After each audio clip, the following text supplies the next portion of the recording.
ಬ್ರಹ್ಮನು 4 ಮುಖಗಳಿಂದ ಹೊರಟ ವೇದಗಳನ್ನು ಒಬ್ಬ ದೈತ್ಯನು ನುಂಗಿ ಬಿಟ್ಟನಂತೆ. ಆಗ ಬ್ರಹ್ಮನು ನಿಶಬ್ದನಾಗಿ ದೇವರನ್ನು ಮನಸ್ಸಿನಲ್ಲಿ ಪ್ರಾರ್ಥಿಸಲು ಆಗ ಈ ದೇವರು ಮೀನನಾಗಿ ಬಂದು ಆ ದೈತ್ಯನನ್ನು ಬಾಲದಿಂದ ಹೊಡೆದು ಆ 4 ವೇದಗಳನ್ನು ತಾನೇ ಕಾಪಾಡಿದನಂತೆ.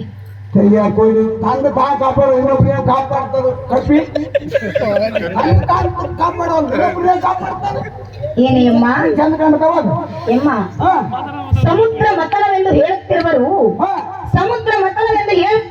ಮಹೇಂದ್ರ ಪರ್ವತವು ಮಹಾಶೇಷನನ್ನು ಉರಿ ಮಾಡಿ ಕಟ್ಟಿದವರೆಲ್ಲವರು ದೇವ ದೈತ್ಯರು ಸರ್ವರ ಮುಳುಗುವಾಗೆ ವಿಷ್ಣು ಕೂರ್ಮನಾಗಿ ಹೊತ್ತುಕೊಂಡ ನಿಂಗವ್ವ.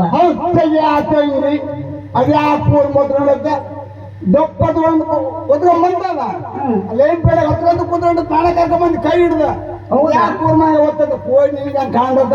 ಏನೆಯಮ್ಮ ಈ ಶ್ರೀಕೃಷ್ಣ ಪರಮಾತ್ಮನು ವಾಮನವತಾರದಲ್ಲಿ ಏನು ಮಾಡಿರೋನು ಗೊತ್ತೇ? ಏನು ಮಾಡಿದ? ವಾಮನವತಾರದಲ್ಲಿ ಭೂಮಿಯನ್ನು ಚಾಪಿಯಂತೆ ಸುರುಳಿ ಸುತ್ತಿಕೊಂಡು ಕಂಕೂಳದಲ್ಲಿಟ್ಟುಕೊಂಡು ಹೋಗಿ ಬಲಿಚಕ್ರವರ್ತಿಯನ್ನು ಪಾತಾಳ ಲೋಕಕ್ಕೆ ತುಳಿದನಲ್ಲ, ಈತನೇ ಅವ ಬಲವಂತನೆಂದು ಕೇಳುತ್ತಿರುವೆ. ಏನೆಯಮ್ಮ ಮತ್ತು ಈ ಶ್ರೀಕೃಷ್ಣ ಪರಮಾತ್ಮನು ನರಸಿಂಹನ ಅವತಾರದಲ್ಲಿ ಏನು ಮಾಡಿರೋನು ಗೊತ್ತೇ? ನರಸಿಂಹನ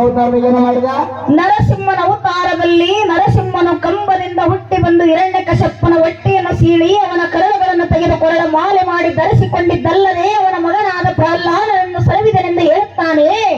ಆತನನ್ನು ಸಲವಲಿಕ್ಕೆ ಈತನಿಗಂತದ್ದೇನು ತರಬಿತ್ತವ ಏನೇಮ್ಮ? ಮತ್ತು ರಾಮನ ಅವತಾರದಲ್ಲಿ ಏನು ಮಾಡಿರೋನು ಗೊತ್ತೇ? ರಾಮನ ಅವತಾರದಲ್ಲಿ ನಿರಪರಾಧಿಯಾದ ವಾಲಿಯನ್ನು ಕೊಂದು ದ್ರೋಹಿಯಾದನು. ಮತ್ತು ಪರಶುರಾಮನ ಅವತಾರದಲ್ಲಿ